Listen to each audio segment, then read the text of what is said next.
To enable and use notification highlights in Samsung Galaxy S26 Ultra, first of all, you will need to open your settings. Next step is to enter notifications right here, and then you'll be able to find notification highlight.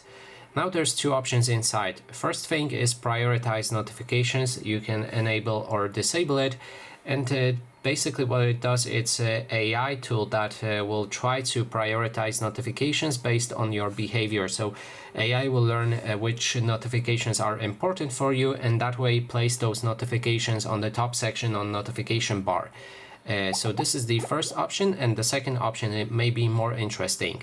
So we can go for summarize notifications. That way it will also use AI to summarize notifications that you received and you didn't, for example, read them.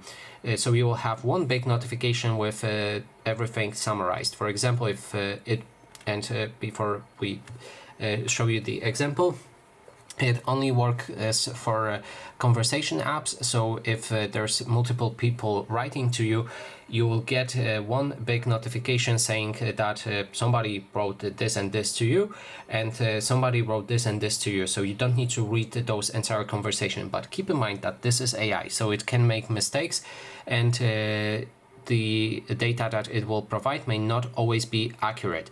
And that is basically everything. Thanks so much for watching.